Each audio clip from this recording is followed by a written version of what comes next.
Hi students, welcome to Shaker's History classes. We are doing this class as part of Prelims 2022 series.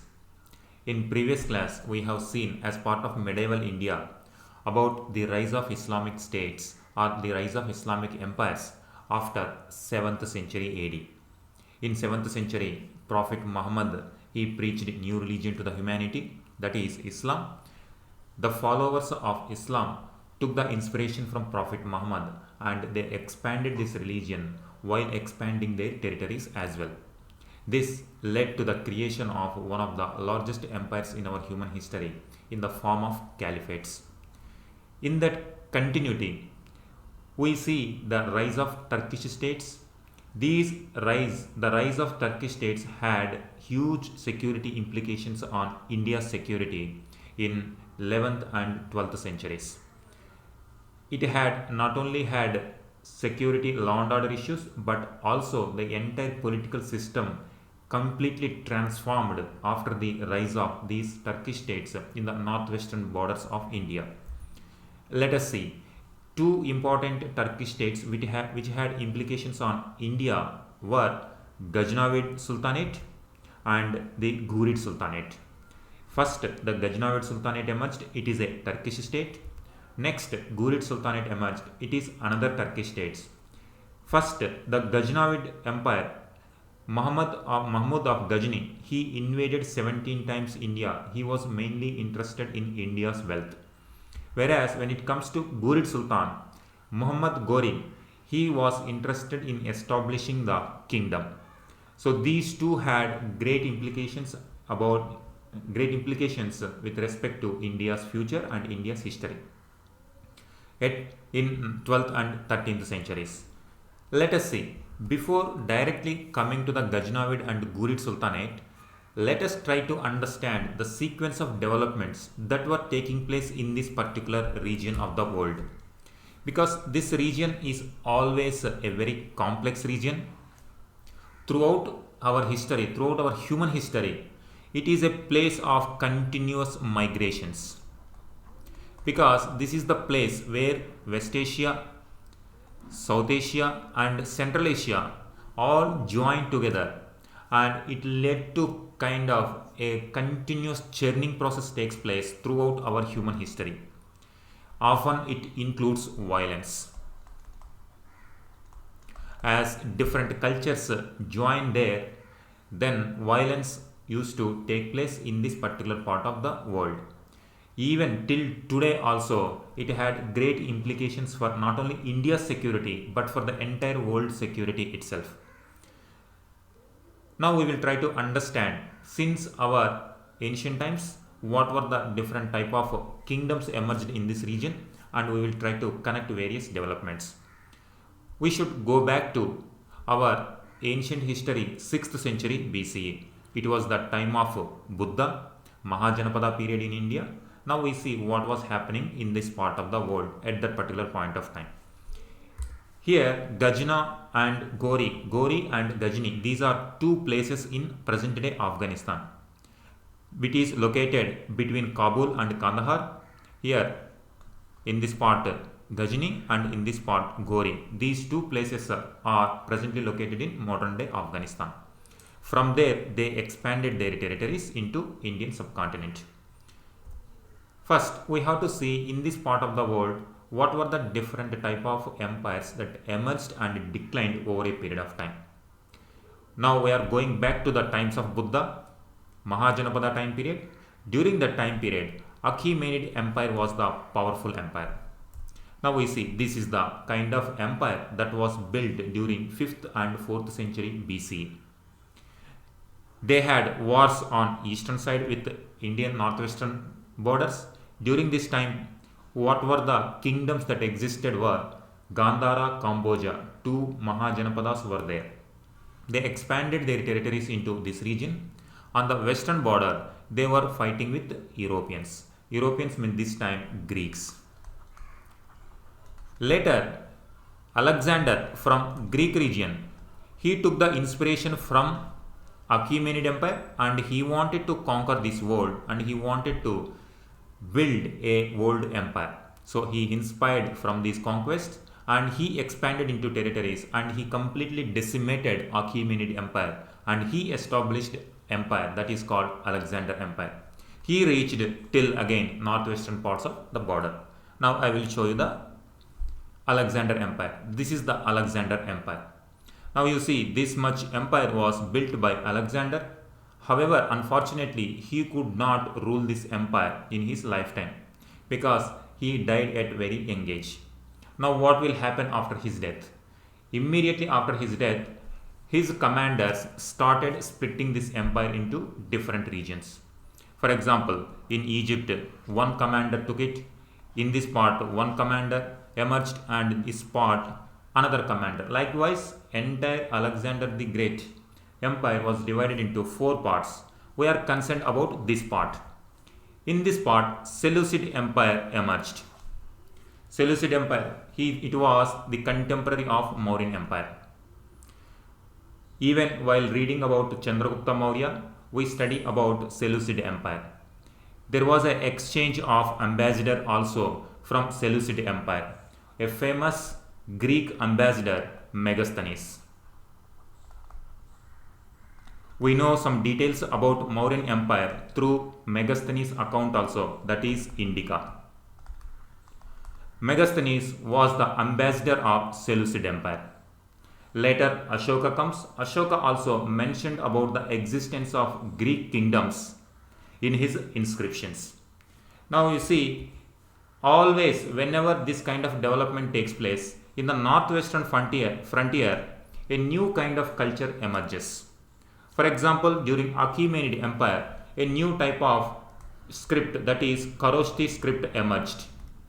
Ashoka also issued inscriptions in Kharoshthi script. It is the combination of Iranian Aramaic script and India's Brahmi script. Similarly, when Greek kingdoms emerged in this northwestern part of India, a new kind of culture emerged. The best example is Gandhara art. So it shows that how the developments in northwestern part of India is going to affect India's culture. This is to give that. So it is a continuity in process. Now we will connect this to the developments that were taking place in 10th, 11th centuries. Gandhara art developed due to Indo-Greeks. Now after Indo-Greeks, Seleucid Empire once again got disintegrated. Once again, the Iranian Empire emerged in this part of the world. Previously, Achaemenid Empire, that is Iranian based. Now, Seleucid Empire is Greek based. Once again, the Indo-Greeks were replaced the Greek Empire was replaced by once again Iranian Empire, that is Sasanian Empire. It was one of the most powerful empires of this time period. It existed till 651. From 3rd century to 7th century, it was there. It was the most powerful one. During this time period, Zoroastrianism popularized. Zoroastrianism was popularized during this time period. Now, in 651, what happened? Just before 651, in previous class we have seen the lifetime of Prophet Muhammad was 570 to 632 AD. The continuous developments were taking place in this part of the world. 570 to 632. Prophet Muhammad died in 632. By this time period, in his lifetime itself, the Islamic community, the political establishment of Islamic community called Ummah, expanded into different parts of Saudi Arabia Peninsula. After his death, his followers, Prophet Muhammad's followers, expanded their territories once again into different parts. By 651, this Sassanid Empire was completely annihilated by Caliphate. So 651 is the last day or the final year of Sassanid Empire. It was replaced by Caliphate. During that time, Umayyad Caliphate was there. Now I will show you Umayyad Caliphate. This is the Umayyad Caliphate. The followers of Prophet Muhammad expanded their territories. Now it is new energy, new zeal, new religion. They expanded their territories very fast and it touched the shores of Indian subcontinent. During this time period, Sindh was under Chachas, they were Brahmans. Here Jabul and here Kabul region, they were under Hindu Shahis, and here different rulers were ruling in this part of the world. Here Buddhist kingdoms and Hindu kingdoms were existing in this part of the world. Now it touched, Umayyad Caliphate touched this part of the world. Now in 712, Umayyad Caliphate tried to expand their territories into Sindh as well. Finally, in 712, Sindh was occupied by Umayyad Caliphate under Muhammad bin Qasim. So this is the kind of implications once again is felt on Indian subcontinent. Now Sindh became part of Caliphate. However, like Alexander Empire, after his death, new empires emerged. Similarly, Umayyad Caliphate, once again, new caliphate emerged, that is Abbasid Caliphate. They expanded their territories into different parts, into Central Asia as well.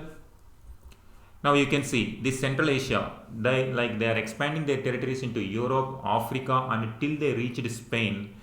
In Central Asia also they expanded here.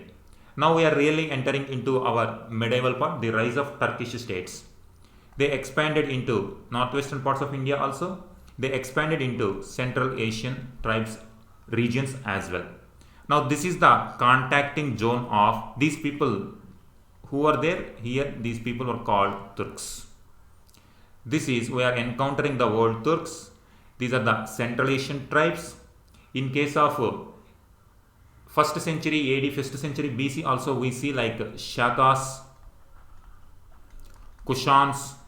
These people, Central Asian tribes, they entered into Indian subcontinent. Similarly, now this tribe, during this time period, Turks were there. Now they had contact with Turkish slaves, Turkish tribes. Now we will see. Abbasid Caliphate once again disintegrated. Abbasid own provincial governors emerged as powerful entities. They declared independence and they established their own dynasties. Here Safarid dynasty, here Samanid dynasty. These two were Iranian dynasties, once again emerged. Here you can see the Iranian culture, Iranian language. Here during the Sassanid Empire or Sasanian Empire, they patronized Persian language and Iranian culture. This you can say Persian language and Persian culture was the most popular one. When Umayyad Caliphate and Abbasid Caliphate expanded into their territories, now Arabic also entered into this region.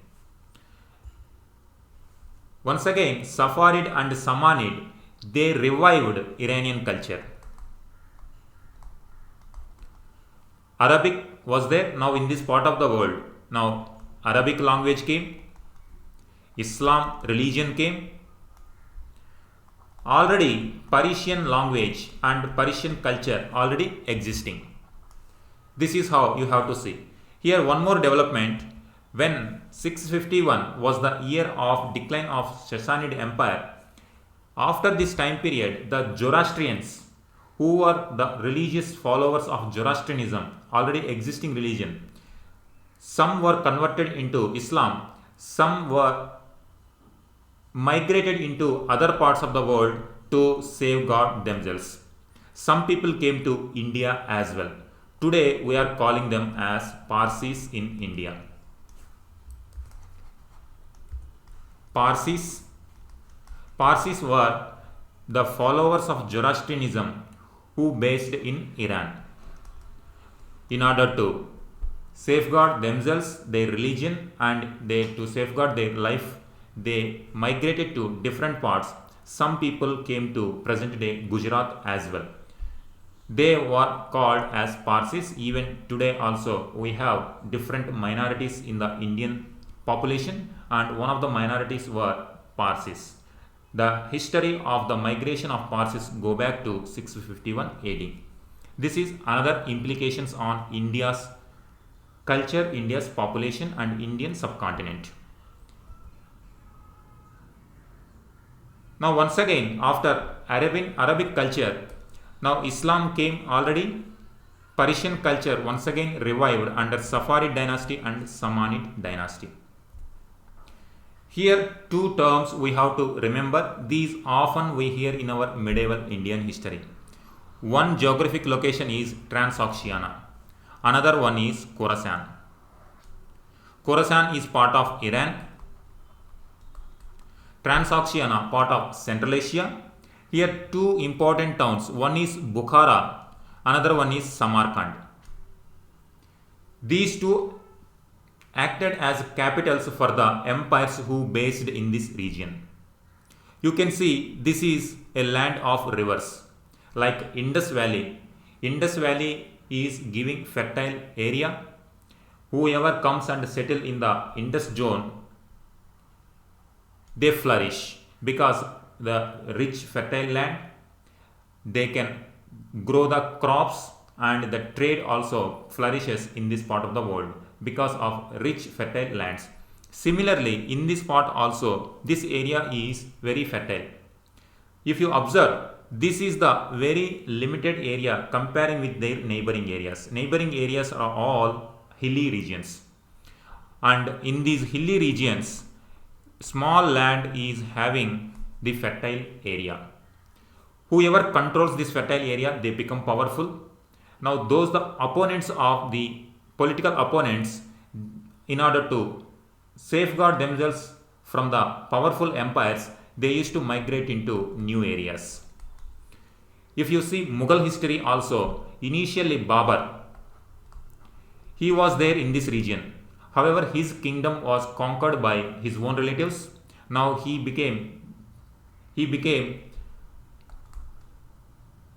do not have any empire or any kingdom. Now he was forced to enter into Kabul region. So this kind of migrations used to take place because limited resources. Whoever controls the political power, they used to capture the geographic and natural resources as well. Other people were forced to either submit to them or forced to go out of these lands.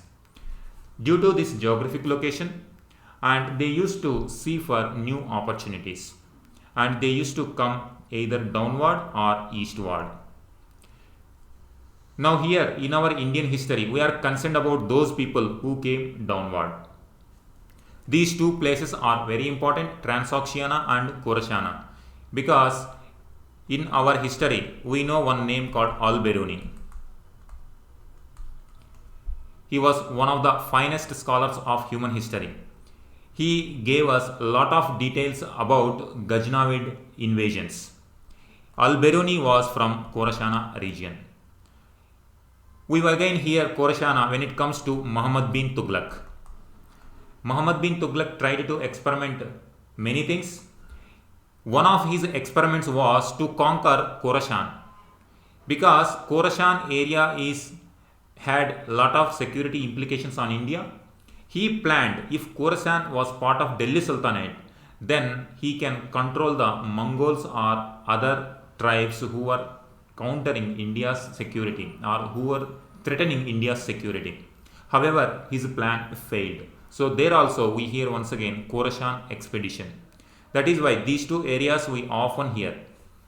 The Turkish people, they take their descents from these two regions, because from these two regions they came downward and settled in present day Afghanistan and Iranian regions. Here you can see Khorasan, Transoxiana. Khorasan is occupying the northern Iran also, some parts of Afghanistan also, some parts of Central Asia.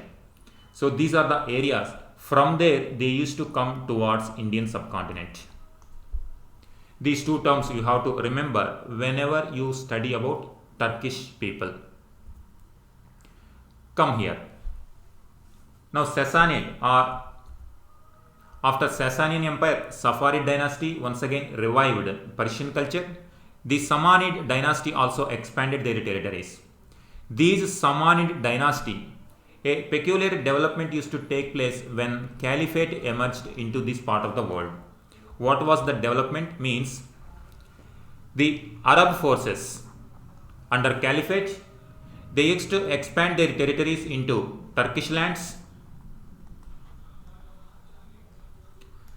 Whenever they capture these areas, they used to bring the people as slaves.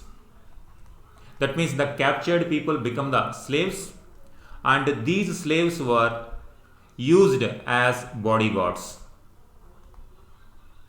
either bodyguards or as doorkeepers. That means for security they were used.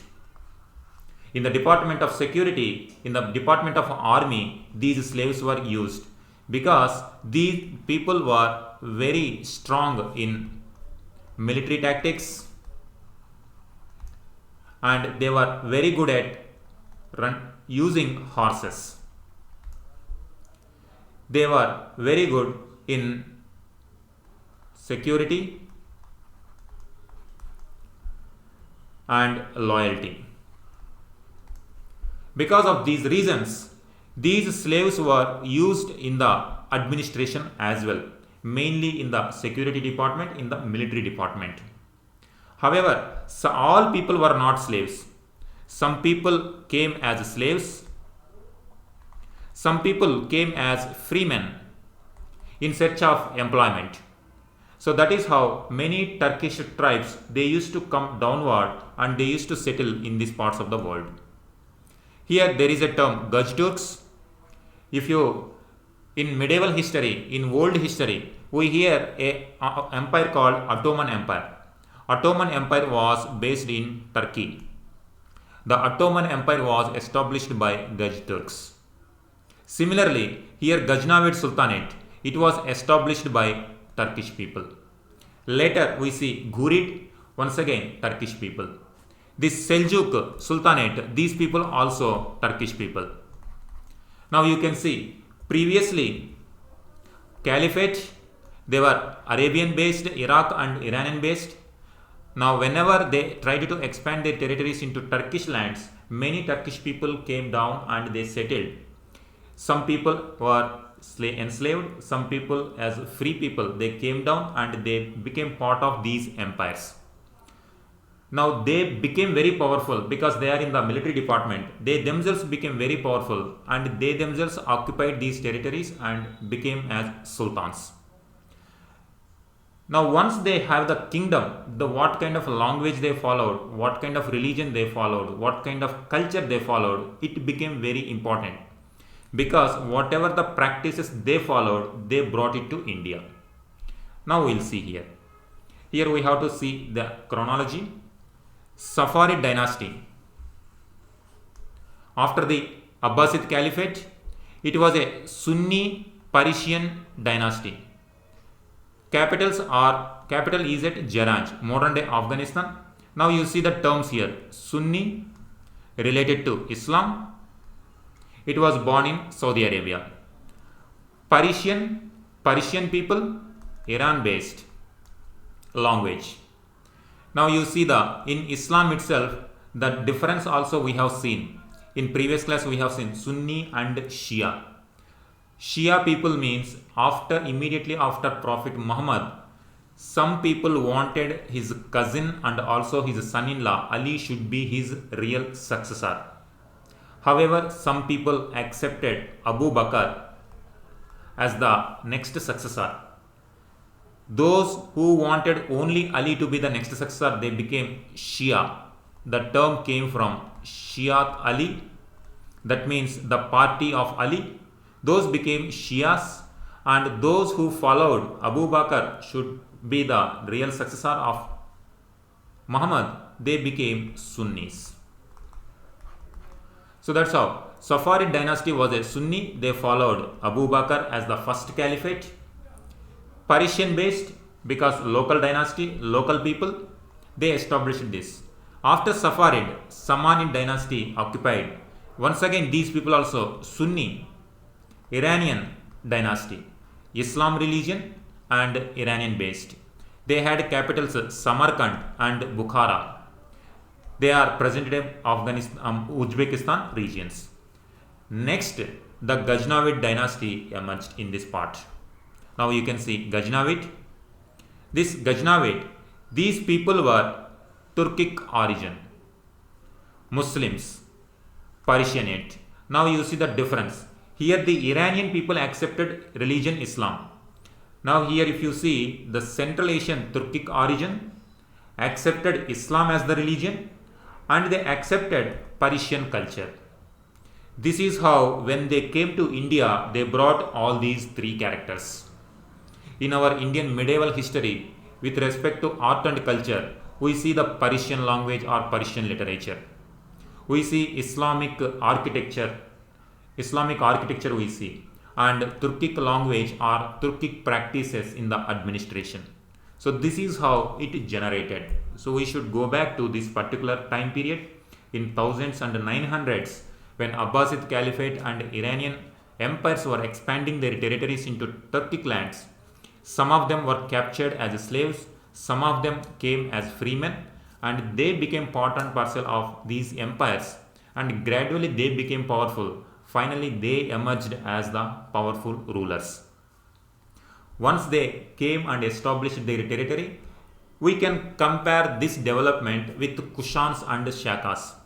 For example, Shakas and Kushans, also Central Asian tribes, when they came to India, they accepted Buddhism as their religion. Buddhism is the local religion. They also accepted Vedic religious practices as their main religion because Vedic religion was the local religion. And they accepted Sanskrit as the language. Sanskrit, once again, local language. So you can see this kind of development in our history. Whenever they come to new lands, new practices, new religion, new language was adopted by these migrants. For example, if some people go to America in search of employment today, over a period of time, after 2 generations or 3 generations, suppose if an Indian settled in America for 3-4 generations, that generation accept as English as the mother tongue, and also they may trace their origin to India as the descendants of India. Similarly, these Turks also, they take the descendants of Turkish lands. That is why Muhammad bin Tughlaq wanted to expand his territory to Khorassan. However, when they are in the day-to-day administration, they accept the local language. For example, in America, after 4-5 generations, they became Americanized. Their language, their culture, their administrative practices, they follow. Similarly, these Turkic people also, after many generations, they got assimilated in the local culture. Here they accepted Persian, Turkic and Islam religion. Now these were the people who are going to come to India. That is why we are giving more focus on this peculiar development. Turkic Mamluk origin. Here the term Mamluk means slave, or another term is not slave, another term you can say owned. These were the people, either slaves or owned. Turkic Mamluk origin. Turkish slave gods of the Samanid Empire. Now you can see Samanid Empire is Iranian based Islamic dynasty. These people acted as gods to this empire and gradually they overthrew this empire and established Ghaznavid dynasty. Another one, Seljuk Empire, was another example where Turco-Persian Sunni Muslim Empire.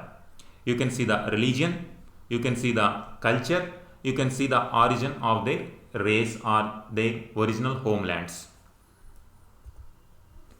Here we are concerned about Ghaznavid dynasty and Ghurid dynasty because these two dynasties are having immense historic development. These two dynasties had great implications on India's security and India's history.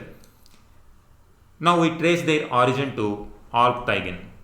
Alptigin was a Turkish slave commander of Samanid Empire, just we have seen. Later became semi-independent governor of Ghazna from 690 to 962 until his death 963. Later, another his slave, Alptigin, he had slave, his name was Sabuktigin. He is a slave and also son-in-law of Alptigin. Here you have to see the term slave. They are in military department. They were very loyal to the king or rulers. The loyalty so much that the rulers used to make these slaves as their son-in-law. They used to give their daughters and make son-in-law, and they really take the legacy of the rulers. This shows that they are more powerful sometimes than their own sons. This is the kind of relationship kings and slaves used to have in this particular part of the world. Sabuktaigin, he was a slave and son-in-law of Alptaigin. He established Ghaznavid dynasty really. Alptaigin, he came out of Samanid Empire. However, he accepted the power of Samanid Empire. Later, Sabuktaigin, he really almost became independent. Similar kind of development we see when it comes to Indian Delhi Sultanate. For example, Qutbuddin Aibak. He was a slave of Muhammad Ghori. Initially, he acted as slave. Then, after weakening of the Ghurid Empire, gradually after him, his successor Iltutmish, he really became the independent governor of Delhi Sultanate. Similar kind of development was going on in the Ghaznavid dynasty also when it was established. His son really, Sabuktaigin, he really made the Ghaznavid dynasty one of the most powerful dynasties and kingdoms in this part of the world. His son Mahmud, and he made Ghazni as an independent kingdom. He was the one who raided 17 times to Indian subcontinent. So we reached the reign of Mahmud of Ghazni. Now you have to see how the Ghazni dynasty emerged. Ghazni dynasty had its origin to the Turkic slaves. Before them, Samanid Empire, Safavid Empire, before that Abbasid Empire, and before that Sasanian, before that Alexander Empire, before that Achaemenid Empire. This is how you have to trace the developments in this part of the world. Each and every time, the empires that were based in this region had implications on Indian northwestern borders and Indian mainland. This is how you have to see. Ghaznavid Empire was here. Now in the Indian subcontinent, who were the contemporaries? Gurjar Pratiharas, Palas, and here Chalukyas were there, Western Chalukyas. Western Chalukyas, here Cholas. So here Hindu Shahis. Still, when Ghaznavid Empire, they accepted as Islam as their religion, Persian language, Persian culture and Turkic origin.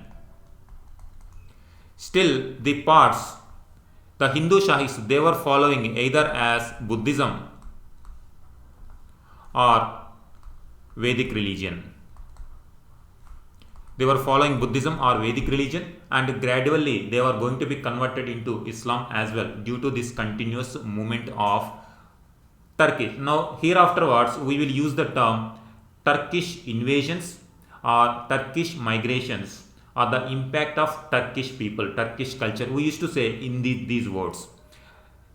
In this class, the purpose of this class is to create some kind of idea about how the people, Turkish origin people, became powerful in the northwestern part of India. When Iranian, however, the Turkish people came from Central Asia, but we hear about Persian culture and Islamic religion. Islam religion was born in Saudi Arabia. Persian belonged to Iranian people, but Turkish people belong to Central Asia. How this combination emerged over a period of time. Though the purpose of this class is to give you clarity that how the Turkish people accepted Islam as their religion, while Persian as their main culture, a language and administrative basis. Iranian culture was accepted as the main basis for their administration. From here onwards, we will use the term Turkish will come. In future, when we study about art and culture, we study about Persian literature and Islamic art. That time you should not get confusion that how these emerged in Indian subcontinent. These were the people who were Islamized and Persianized. Ghazni, it became very powerful. Now we will study in deep in the next class that how Ghazni became very powerful, why he could raid 17 times Indian subcontinent, and what were the developments that happened in these time periods. we will study in detail in the next class. Here we are studying about the rise of Turkish states, how the Turkish people became very powerful and emerged as the powerful people. Now by this time period, now you can see the development. Ghazni became the capital of Ghaznavid dynasty. Ghazni became most powerful that the contemporaries compared Ghazni with Baghdad. Baghdad is the capital of Islamic world, capital of the Caliphate. Previously, Ghazni was nowhere in the map, a very small part. Now, the Ghaznavid dynasty made Ghazni so powerful that people used to flock into his kingdom. He patronized arts also, he patronized the architecture also, he patronized Persian culture. So, all these kinds of cultural developments happened in his capital, Ghazni. So, people used to compare Ghazni with Baghdad. So, that shows the kind of prestige Ghazni emerged in Ghaznavid dynasty time period. However, for Ghazni people, it was the glorious period. However, for the neighboring people, like for Indian subcontinent, he was a barbarian, he was a plunderer, he was a looter. So, whatever negative terms you can attribute to this person, you can attribute. But for the people within Ghazni, for them it is one of the glorious periods in their history. Here we will see Al-Biruni also. Al-Biruni, we know so much information about Ghaznavid raids from Al-Biruni's history. Al-Biruni's homelands was also victim of Ghaznavid raids. Muhammad of Ghazni, he invaded Al-Biruni's homeland also, Khorasan, we have seen. Later, Al-Biruni was captured and he was brought to Ghazni. However, because of his scholar, because of his intelligence, Muhammad of Ghazni told to leave him free so that he can live as a free man. So that is the kind of Al-Biruni's story, and we will study these developments in the next class. So here we are focusing on how the Turkish states emerged. Not only they emerged as a small independent, but they became very powerful, and the Islam religious people, they take the pride of these Turkish states also, because they patronized Islam, they patronized Persian culture, they patronized Islamic art and architecture. Because of these developments, initially now you can see their origin as slaves, now they became as emperors. And the Islamic community, Persian community, Turkish community, they take pride in their developments. So this is how you have to see the rise of Turkish states. Ghurid dynasty, Ghaznavid Sultan Muhammad of Ghazni conquered Ghor. Ghor itself was a small part within Ghaznavid empire. Later, Ghor became very powerful. Muhammad of Ghor. Now Muhammad of Ghor, Mahmud of Ghazni. You have to see these two words. Ghazni, Mahmud. Ghor, Muhammad.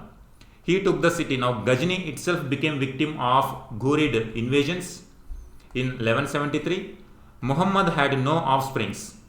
He had no offsprings, but he treated his Turkic slaves. Now you see once again, the same kind of story repeats.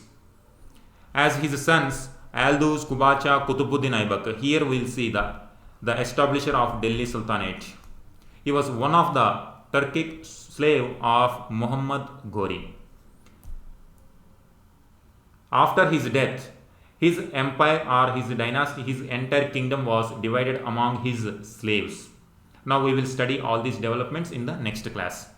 Now you see the Ghurid, Ghaznavid we have seen. After Ghaznavid dynasty or Ghazni Muhammad, his successors were weak. After him, Ghurid Sultanate emerged as the powerful empire. This is also Turkish state. Turkish state. This is how you have to see the rise of Turkish states. Once again, we will study. Just we will give a recap what happened in our history from ancient times to till 12th century AD. Mahajanapada time period. Nanda dynasty was there. When Nanda dynasty, Magadha was expanding its territories. When Nanda dynasty was there, Alexander came to northwestern part. He established his empire. Here Indo-Greek kingdoms emerged, and later Chandragupta Maurya expanded into Greek kingdoms, and now Mauryan Empire reached till Afghanistan region. This is since this time period onwards, Kabul, Kandahar regions were part of ancient Indian subcontinent. So this is how you have to see. Here Kandahar and Kabul were part of Mauryan dynasty. Now whatever developments that were taking place here, they are going to have impact on Indian subcontinent as well. Later Indo-Greeks established here. Later Shakas, Kushana Empire emerged in this part of the world. Later when Guptas were there, Huns came, Hunas. Guptas, they tried to expand their territories once again to northwestern part. Later Guptas declined. Once again this part was under Central Asian tribes, Hunas. Later Arabs emerged. Later Persians, then Turks. This is the order how you have to see various developments. When these developments were taking place, here Harsha and Chalukyas were there. Here 625, this is the lifetime of Prophet Muhammad. Then after Harshavardhana and Chalukyas, Rashtrakutas, Gurjara Pratiharas and Palas were the more powerful kingdoms in Indian subcontinent. Around this time period, Arabs, you can see Arabs. After 712, under Muhammad bin Qasim, Umayyad dynasty captured Sindh region and Multan region. And you will see the interesting development that even though the Arab forces entered Indian subcontinent in 712 itself, however the Islam religion or the Arab practices did not enter into main subcontinent because of the powerful Rajput states in the bordering areas. And it happened only after Turkish invasions in 12th century. In practice, in 1206 only, the Delhi Sultanate was established. From there onwards, Islam, Persian culture and Arabic language, they really entered into Indian subcontinent only after 1206. But the first time the touch of Islam started in 712 itself. So you can see almost 500 years. These 500 years, who were the bulwark or the guardians of these frontiers were the Rajput states. So they defended for so many centuries. However, in 13th and 12th centuries, they got weakened due to various reasons. Those reasons we will see in the next class. So this is how we have to see. These are the various developments. So now just give recap. The human history itself, around 35 lakh years ago. 35 lakh years, we are seeing about human evolution. First human species, he started migrating into different parts from Africa. So various studies are saying we human species emerged from Africa. From Africa 35 lakh years ago onwards, migration started. Then 20 lakh years ago, then continuously spread into different, from this part human beings reached this part also. Finally now you see continuous migrations since human evolution itself. So often this migration involves violence. Over a period of time, human beings emerged in different practices, cultures, languages, religions. Now over a period of time, people started fighting for these cultures. Initially people fought for basic needs, food, shelter. Now gradually people started fighting for the ideas, religion, philosophy. But ultimately, even though they are fighting, the tool for fighting is ideas or philosophies, but the real purpose is to settle in a particular place, that is territory, occupying territory, occupying the resources, and to have a comfortable life.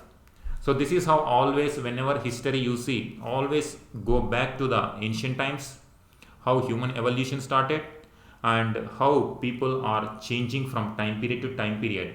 Different kingdoms, different ideas, different religions. When it comes to Indian history, in what period of time different developments took place, and we have to see in this continuity. So here we have seen the rise of Turkish states.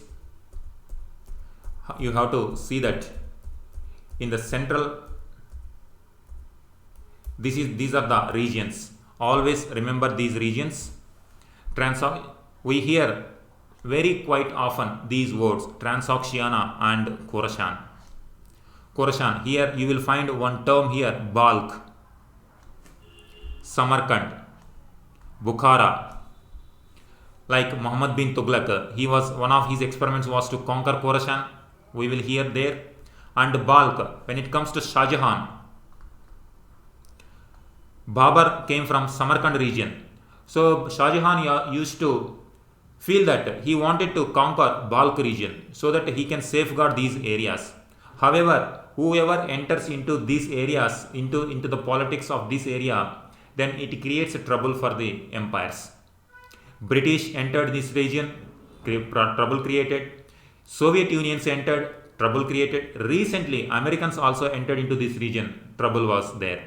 So this region is always troublesome, and always these people need the warrior kind of, the culture is warrior kind of culture.